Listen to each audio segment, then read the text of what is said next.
The patrol car lights cut across the windshield like blades, red and blue pulsing against the dark evening street. The woman in the driver's seat had already pulled over. Her hands rested flat on the steering wheel, fingers spread, breathing steady. The officer approached fast, boots striking asphalt with impatience, one hand already on his belt. He didn't ask how she was doing. He didn't explain the stop. He told her to step out of the vehicle. His voice carried the certainty of someone used to being obeyed without question. She asked why, calmly, clearly. Her window was halfway down, phone mounted on the dash, camera already recording. That alone tightened his jaw. He repeated the order, louder this time, as if volume could replace legality. Around them, traffic slowed. Headlights lingered. Someone nearby raised a phone. The moment stretched, heavy with unspoken threat. When she hesitated again, still composed, the officer's patience snapped. He opened the door himself. The movement was sudden, aggressive, final. His hand grabbed her arm. The sound of her seatbelt clicking free came too late. She was pulled sideways, her body twisting as she tried to stand on her own. Instead, she stumbled. Her shoe scraped against the pavement. Her shoulder hit the doorframe. A sharp intake of breath escaped her, not a scream, not panic, but shock. The officer didn't slow. He yanked her fully out of the car, spun her toward the hood, voice barking commands that overlapped each other. Stop, resisting, came out automatically, reflexively, even though she wasn't fighting at all. She was trying to regain balance, trying to keep dignity intact. People were filming now. You could hear it in the air, that subtle change when witnesses appear. Murmurs, a car horn. A woman across the street whispered, "Oh my God!" The officer didn't look at them. He was focused on control, on dominance, on winning a confrontation that hadn't needed to exist. The woman's phone kept recording from the dash, capturing the angle he didn't see. Her face was visible, jaw tight, eyes steady despite the humiliation burning across her expression. She said her name. She said she was not resisting. She said she wanted to understand the reason for the stop. Each sentence landed flat, ignored. The officer forced her wrist behind her back. The metal cuffs clicked shut, loud enough to echo. That sound carried weight. Finality. It told everyone watching who held power in that moment. He guided her toward the patrol car, grip firm, almost informative, as if the audience justified the force. What he didn't know was that the calm in her voice was not fear. It was discipline. What he didn't know was that the phone recording him was not just a shield, but a fuse. And what he certainly didn't know was that the woman he had just dragged out of her car was not powerless at all. The escalation didn't come from shouting. It came from procedure, twisted just enough to sound lawful. The officer walked her to the cruiser slowly, narrating his authority for the cameras, telling her she was being detained for failure to comply. Each word was measured, rehearsed, a script he had used before. She listened, shoulders back, refusing to bow her head. Passing drivers slowed further now. Someone called out asking what she had done. The officer ignored them. He placed her against the hood, checked the cuffs, tightened them a fraction too much. She winced but stayed silent. Silence, in that moment, was its own resistance. He leaned in close, lowering his voice so only she could hear, reminding her who controlled the next few minutes of her life. The cruiser camera blinked red. Everything was being captured, whether he cared or not. Dispatch crackled through his radio. He gave his badge number with confidence, requested a license check, added notes about noncompliance. Those words would live in a report later, cold and official. She corrected him once, calmly, stating she had asked a question, not refused an order. He didn't respond. He didn't have to, or so he believed. Bystanders began to gather at a cautious distance. Phones rose higher. A man in a work jacket shook his head slowly. A woman whispered that this didn't look right. The officer finally acknowledged the crowd, telling them to step back, citing safety, citing protocol. His tone hardened, sharpened by the attention. Authority feels heavier when it's watched. The woman was guided into the back seat of the cruiser. The door closed with a hollow thud that sealed her away from her own car, her own space. Through the window, her vehicle sat abandoned, door still open, interior light glowing like an accusation. She asked again why she had been stopped. This time, the officer said it was for a minor traffic infraction. He didn't specify which one. Minutes passed. The street felt suspended, as if everyone sensed something unresolved. The officer paced, checking his watch, glancing at the phones aimed at him. He adjusted his body camera once. Deliberately, in the cruiser, she breathed slowly, grounding herself, eyes forward. Escalation wasn't loud. It was methodical, and it was far from over. The radio crackled again. Another unit asking if assistance was needed. The officer answered no, voice clipped, control intact. He walked back toward her car, peered inside, glanced at the recording phone, paused a beat too long. He reached in, stopped himself, then closed the door. That small hesitation did not go unnoticed. A witness murmured that he shouldn't touch it. Time stretched again. A tow truck was mentioned over the radio, premature and unnecessary. The implication hung there. Another inconvenience stacked onto the night.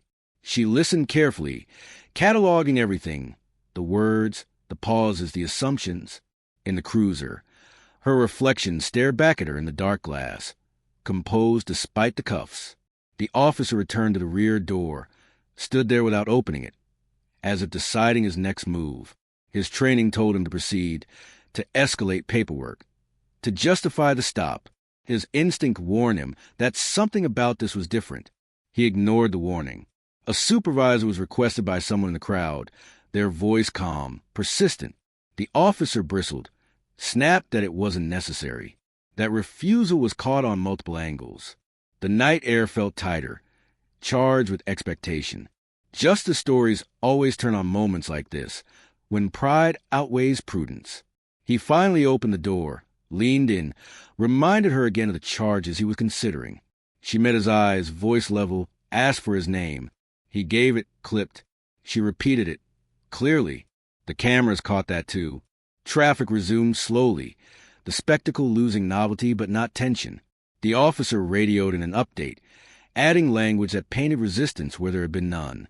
Each word tightened the knot he was tying himself. She sat back, silent now, letting him build his version of events. Escalation didn't require force anymore. It lived in the record, in what would be believed later. The street lights hummed, indifferent. Somewhere, a notification pinged as a video began uploading. The shift had already started. The officer felt it, though he couldn't name it. Control was slipping, not in the moment, but in the aftermath yet to come. He closed the door, squared his shoulders, and waited. The cameras waited too. Accountability was patient, and it had a long memory. This night was being archived, frame by frame, for a reckoning that would not be rushed. It would arrive quietly, officially, and without mercy. The escalation had done its work. Nothing now would stop what was already moving forward. Justice does not hurry, but it does not forget.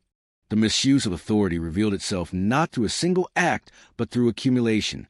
Small decisions stacked deliberately, each one bending the rules just enough to feel justified to the person making them. The officer began writing before he finished thinking. His pen moved confidently across the notepad, shaping a narrative that favored control over accuracy. Failure to comply, aggressive posture, officer safety concerns. The language was familiar, reliable, and dangerously flexible. He spoke into his recorder with practiced cadence, describing behavior that cameras would later contradict. He emphasized hesitation as defiance, questions as obstruction. Each phrase widened the gap between what happened and what would be documented. Inside the cruiser, the woman listened to the glass, recognizing the rhythm. She had heard this tone before, not as a defendant, but as an observer of the system itself. He denied her request to loosen the cuffs. He said policy required them to stay as they were. Policy was his favorite word. It carried weight without needing explanation. When she asked for medical attention for the pressure on her wrists, he noted it but took no action. Delay became another tool. Not urgent, not necessary. Later, maybe, a second officer arrived and stood beside him. They spoke quietly, glancing toward the cruiser, then toward the crowd. The first officer summarized the situation quickly, selectively. The second nodded, trusting the version presented. That nod mattered. Authority multiplies when it goes unquestioned. The cameras caught the brief exchange, the way no one approached her to ask what happened. A supervisor was mentioned again, this time over the radio by dispatch, noting the number of calls coming in. The officer declined once more, voice tight, saying everything was under control. He framed the crowd as a problem, a risk. Witnesses became threats by definition. It justified pushing them farther back, clearing the narrative space. He ordered her vehicle searched, citing safety and uncertainty. No warrant, no consent. He leaned into the open window, rummaged through the console, the back seat, the trunk. Each movement was slow, deliberate, almost bored. He found nothing, but the search itself became part of the record, a justification after the fact. The woman asked if she was under arrest or detained. He didn't answer directly. He said the investigation was ongoing. That ambiguity was intentional. It kept her suspended, rights unclear, time elastic. Authority thrives in that gray space. He reminded her again that things would go easier if she cooperated, as if cooperation hadn't been her default from the start. The crowd thinned as the night wore on, but the phones remained. Live streams continued, comments scrolling faster than anyone could read. The officer noticed, adjusted his stance, squared his shoulders for the unseen audience. He explained his actions aloud now, not to her, but to the cameras, to the future viewers he sensed but could not control. He issued a citation for an infraction he still hadn't clearly named. He told her she would be released shortly, then delayed again. Paperwork took time. Verification took time. Time was the punishment that required no justification. Inside the cruiser, she closed her eyes briefly, steadying herself, refusing to give him the reaction he seemed to want. The second officer shifted uncomfortably, glanced at the recording phone still mounted in her car. He said something quietly. The first officer waved it off. He was committed now. Backing down would mean acknowledging error. Authority resists that instinctively. It doubles down. He finally opened the cruiser door, spoke to her with forced politeness, explained the citation, the process, the consequences if she contested it. He used legal language loosely, confidently, counting on confusion. She listened, asked one precise question about the basis for probable cause. He hesitated, just a beat too long, then answered vaguely. That hesitation echoed louder than any shout. The cameras caught it. So did the people watching later, replaying it, slowing it down, analyzing the moment authority wavered. He closed the door again, ending the exchange on his terms. Misuse of power often believes it has succeeded simply because the moment ends. But this moment wasn't ending. It was being preserved.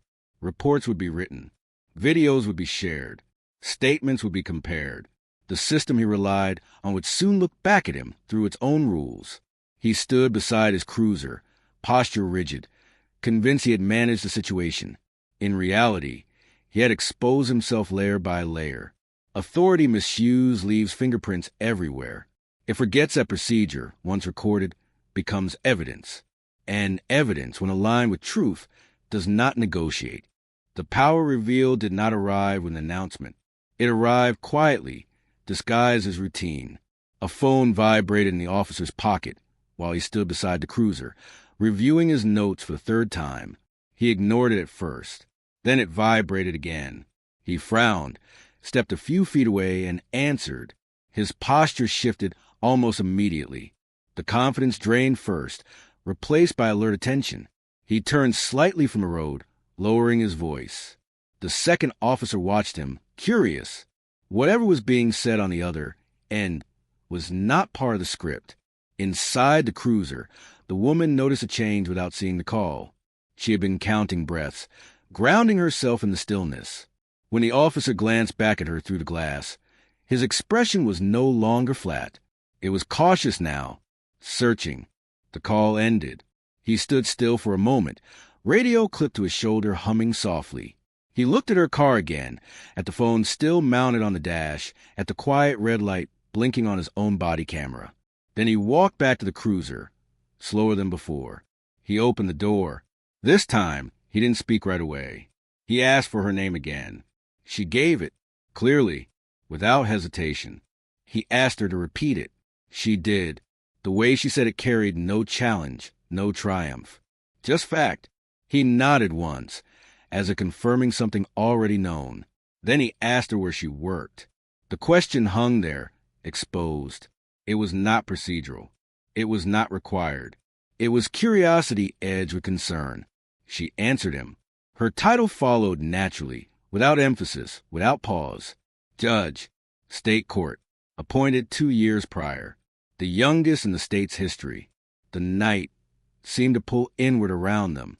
The second officer took an involuntary step closer.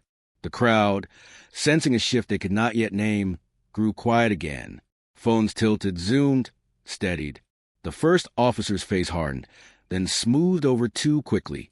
He closed the cruiser door, turned away, and walked several steps toward the shoulder, radio already in his hand. His voice dropped, controlled but urgent now.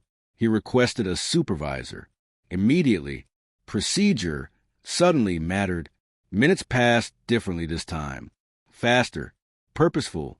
A marked SUV arrived, then another. A supervisor stepped out, older, composed, eyes scanning the scene with practiced efficiency. He didn't go to the officer first. He went to the cruiser. He opened the door and addressed her directly. His tone was respectful, measured. He asked if she was all right. He asked if she needed medical attention. He asked if she understood why she had been stopped. She answered each question calmly. She did not raise her voice. She did not accuse. She stated facts. The cuffs were removed. The sound of metal releasing echoed louder than the click that closed them earlier. The supervisor listened without interruption. Then he turned to the first officer. The conversation that followed was quiet, but the body language told its own story. The officer spoke quickly now, gesturing toward the road, toward the car, toward the crowd, as if context could still save him. The supervisor did not nod this time. He asked questions, precise ones, questions that required exact answers. The second officer shifted his weight again, eyes down. The first officer's words slowed. His certainty unraveled in real time. The supervisor glanced at the phone still recording, then back at the officer. He gave a short instruction. The officer stiffened, then complied. He removed his hat. He stood back. The supervisor returned to her, apologized for the inconvenience. The word inconvenience felt inadequate, but it was official. It mattered. He assured her the citation would be voided. He assured her the incident would be reviewed. She nodded once. Acceptance, not forgiveness. The power in the moment had fully reversed, not through force, but through clarity. Authority had met its mirror and recognized itself misapplied. The cameras captured it all. The shift, the silence, the recalibration of respect.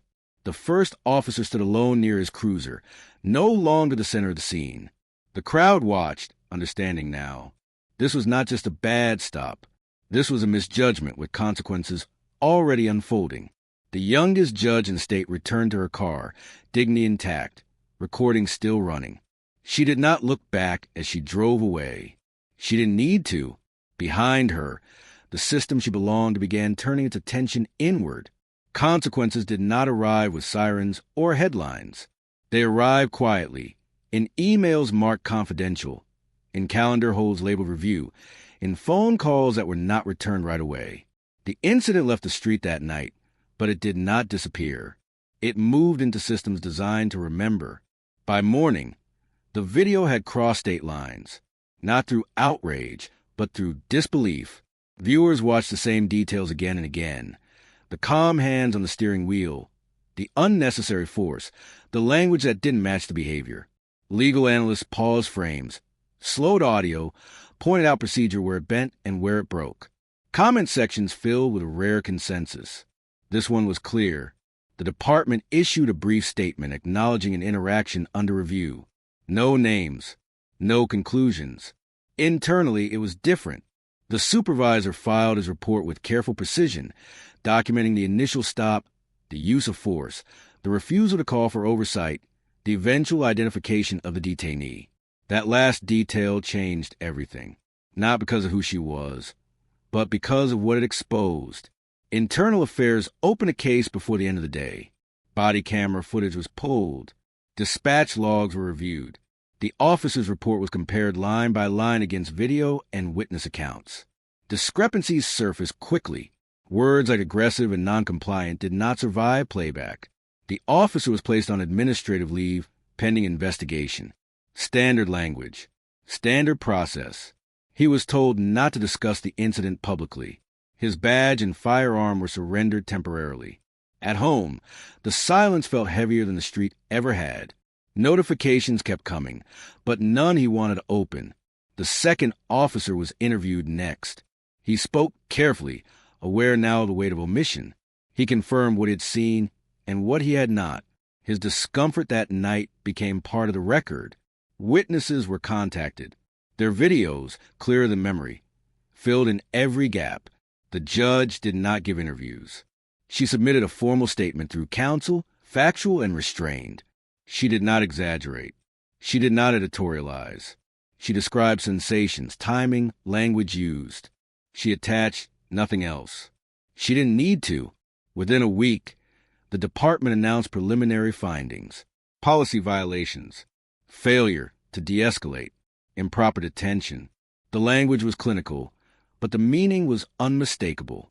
The officer's actions could not be justified under departmental standards. The city council requested a briefing. Civil rights organizations requested transparency. Training protocols were reviewed publicly. The story shifted from one officer to a pattern. Statistics resurfaced. Past complaints were re-examined. A timeline emerged that placed this incident not as an outlier, but as a warning. The officer was formally charged with misconduct. His union issued a statement defending due process but did not contest the evidence. Negotiations followed. Resignation was offered as an option. It was declined at first, then reconsidered. Weeks later, the decision became official. Termination. Loss of certification pending state review.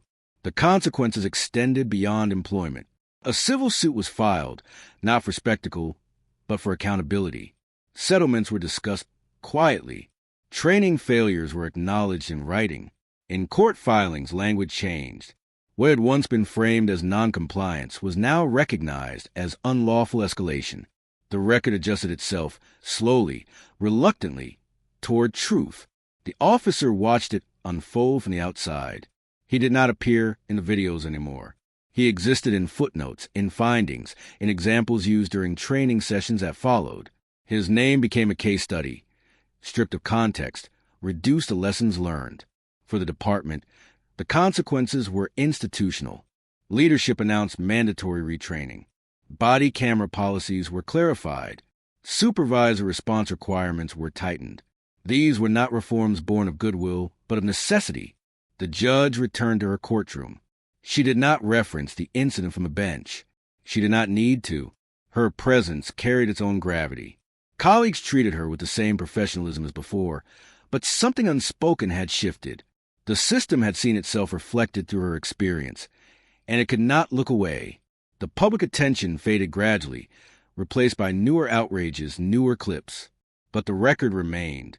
Complaints dropped. Supervisors intervened sooner. Officers paused longer before escalating. Not everywhere, not always, but enough to matter. Consequences are rarely satisfying in the moment. They do not shout. They do not perform. They work slowly, reshaping behavior through memory and precedent. This one did exactly that. The night of the stop became a reference point, cited in meetings, whispered in locker rooms, studied in academies. It reminded everyone watching that authority, once exposed, answers to more than itself. Systemic reform did not announce itself as redemption.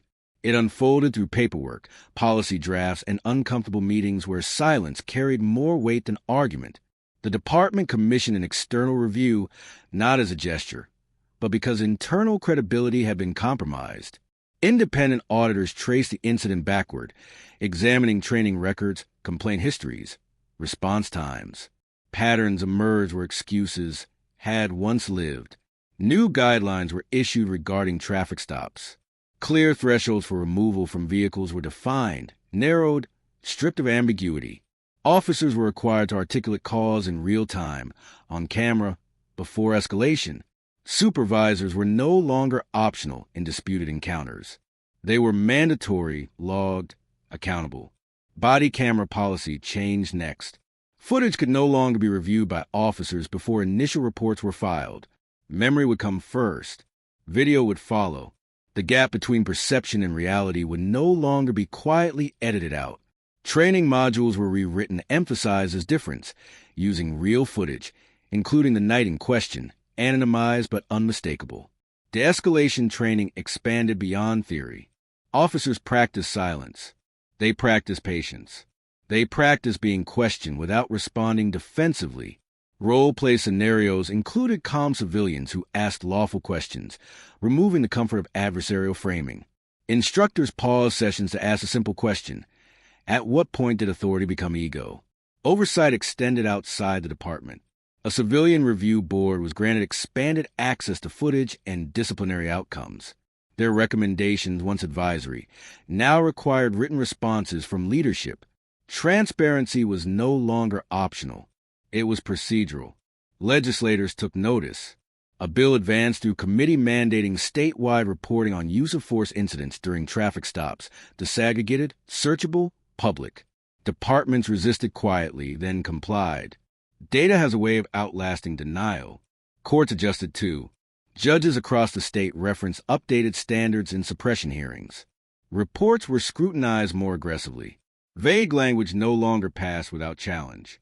Officers learned quickly that precision mattered, that credibility was no longer assumed by uniform alone. The academy incorporated the case into ethics instruction. Recruits watched the footage without commentary first, then again with policy overlays, then a third time with outcome summaries. The lesson was not punishment. It was consequence. The system speaking to itself. The judge was not named in these reforms, but her presence lingered in every change. She declined invitations to speak publicly about the incident. Her role was not advocacy. It was example. The restraint she showed became part of the narrative, a reminder that reform did not require spectacle. Months later, an internal memo circulated noting a measurable decrease in complaints tied to escalation during stops.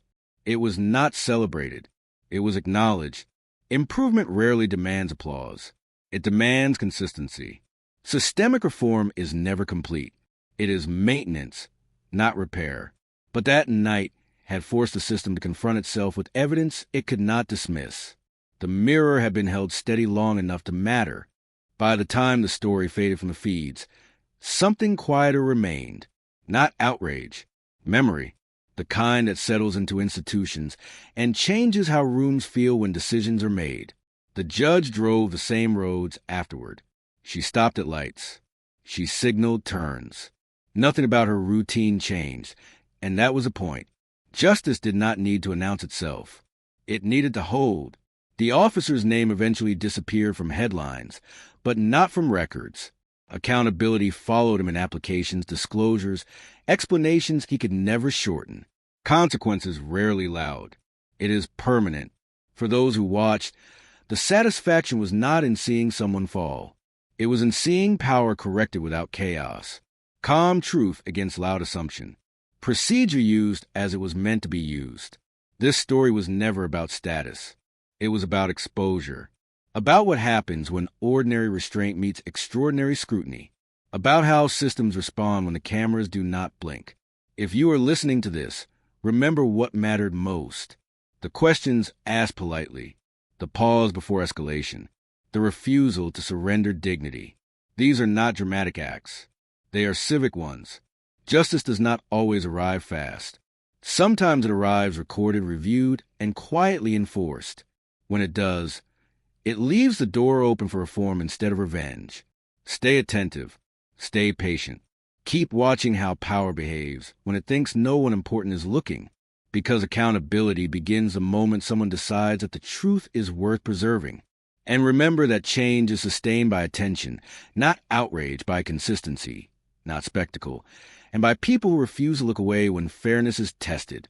That vigilance is a quiet force that turns moments into standards and mistakes into lessons. It endures long after the cameras power down and the night ends everywhere.